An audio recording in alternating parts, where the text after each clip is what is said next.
Hey guys, welcome back to our YouTube channel Intellectual Wings, and today we are going to discuss last 15 days strategy of SSC CHSL examination. हम सबको पता है 2 दिन पहले हमारा CHSL 2019 का final result आया है और उसकी कट ऑफ भी हमने अपने YouTube चैनल पर डिस्कस करी थी। तो बहुत ज़्यादा कट ऑफ नहीं गई है, लेकिन फिर भी अगर कुछ बच्चों का सिलेक्शन नहीं हुआ है तो वो निराश ना हो, क्योंकि 2021 का प्री अब आपके सामने है। आपको उसको अच्छे से देना है ताकि आप जो भी अपने ड्रीम्स हैं उसको अचीव कर सकें। जो हो गया उस पर रिपेंट नहीं करना है, हमें अपने आगे के एग्ज़ाम्स को अच्छे से प्रिपेयर करना है। तो इस लास्ट 15 डेज स्ट्रेटजी वीडियो में हम ये डिस्कस करेंगे कि हम किस तरीके से लास्ट 15 डेज़ में अपने स्कोर को बूस्ट अप कर सकते हैं, क्या क्या पढ़ सकते हैं जिससे हमारा स्कोर अगर 120 अराउंड आ रहा है तो वो 140 तक कैसे पहुँचे। तो सबसे पहले हम लोग यहाँ डिस्कस करेंगे मैथ्स के बारे में। मैथ्स में आपने बेसिकली जो भी नोट्स पढ़ने होंगे वो तो आप पढ़ ही चुके होंगे, जो भी बुक आप फॉलो करते हैं, जैसे class notes of Rakesh Yadav या गगन प्रताप सर के class notes, whatever book you are following.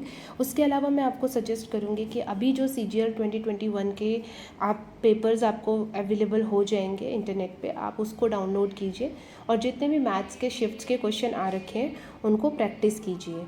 फिर अगर आपके पास टाइम बचता है तो आप CGL के 2020 के मैथ्स के क्वेश्चंस भी उठा सकते हैं, और फेज़ 9 जो अभी हुआ था आपका जनवरी फरवरी अराउंड हुआ था, मतलब स्टार्टिंग ऑफ द ईयर, तो वो आप पेपर्स भी उठा सकते हैं। तो इससे क्या होगा कि आपको पूरा पैटर्न पता चल जाएगा कि हाँ, अगर टाइम स्पीड एंड डिस्टेंस से क्वेश्चन आएगा तो वो किस तरीके के क्वेश्चन आ रहे हैं, तो आप अच्छे से कमांड बना सकते हैं। प्लस आप टाइम मैनेजमेंट, क्योंकि मैथ्स में आपको टाइम मैनेजमेंट करना बहुत ज़्यादा ज़रूरी होता है, वो भी सीख जाएंगे। आप टाइमर लगा करके इन पेपर्स को सॉल्व कीजिएगा। नेक्स्ट हम आते हैं GS पे। तो पहले आप अपने सारे नोट्स को रिवाइज़ कर लिए, बायो केमिस्ट्री फिजिक्स जो भी है आपका GS का सेक्शन।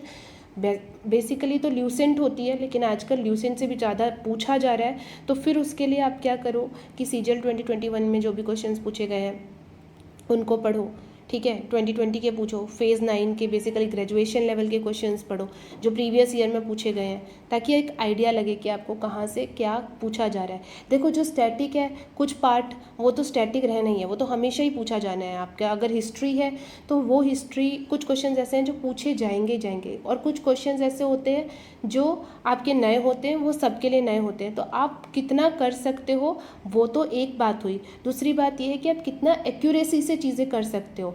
अगर आप करके आ रहे हो पेपर बट एक्यूरेट नहीं है, एक्यूरेसी आपने मेंटेन नहीं करी, तो फिर आपको ज़्यादा हार्म हो जाएगा, क्योंकि आजकल पेपर ऐसा ही सेट हो रहा है। नेक्स्ट फिर हम करंट की बात करें तो करंट, अब आपके पास ज़्यादा टाइम बचा तो है नहीं, तो आप क्या कीजिए, टॉपिक वाइज करंट अफेयर्स पे जाइए। आप कोई भी यूट्यूब वीडियो उठा सकते हैं, हमारी यूट्यूब वीडियो भी है, जैसे हमने हेडक्वार्टर्स पे बना रखी है। इस तरीके के छोटे छोटे appointment, sports, awards, military exercise, dances, ये सारे वीडियोज़ आप उठा सकते हो और करंट अफेयर्स को क्विकली रिवाइज कर सकते हैं। नेक्स्ट फिर आप आएंगे इस पे, एक सेकेंड, इंग्लिश पे। तो इंग्लिश आपको जो भी ग्रामर रूल्स पढ़ने थे वो तो आप अब तक पढ़ चुके होंगे। तो अब आपकी बेसिकली प्रैक्टिस है, आपको 20 क्वेश्चंस एरर के उठाने हैं, उससे आपका सारा ग्रामर कवर हो जाएगा। Active passive, direct indirect, synonym antonym और ईडियम्स, ये अगर आप रोज़ करेंगे तो आपका बहुत अच्छी तैयारी हो जाएगी पेपर आने तक। फिर नेक्स्ट आता है आपका रीजनिंग। तो रीजनिंग के लिए आपको कुछ नहीं करना, एक मॉक आप दीजिए, ठीक है। एक फुल मॉक आप टाइमर लगा करके दीजिए, उससे क्या होगा, आपके रीजनिंग के क्वेश्चंस भी कवर हो जाएंगे, आपका टाइम मैनेजमेंट भी अच्छा हो जाएगा, और इंग्लिश ग्रामर और स्टैटिक आपका पोर्शन कवर हो जाएगा। मैं बोल रही हूँ ना, आप लोगों को आइडिया लगेगा कि किस तरीके के क्वेश्चंस पूछे जा रहे हैं, तो वो आपको खुद पैटर्न से, जब तक आप रूबरू नहीं होंगे तब तक आप खुद नहीं समझ पाएंगे कि आजकल पेपर का जो पैटर्न है ना वो किस तरफ शिफ्ट हो चुका है। अब वो वैसा पेपर नहीं आता जो जैसा कुछ सालों पहले आता था कि हाँ ये रिपीटेड क्वेश्चन है हिस्ट्री के, पढ़ के चले जाओ हो जाएगा काम। नहीं, आपको सबसे पहले किसी एग्ज़ाम को क्रैक करने के लिए सबसे ज़्यादा इंपॉर्टेंट है कि उस पेपर के पैटर्न को समझना। एक बार आप पैटर्न समझ लेंगे ना, आपको क्या पढ़ना है, किस तरीके से पढ़ना है, ये समझ लेंगे ना, फिर आप पेपर आसानी से क्वालिफाई कर लेंगे।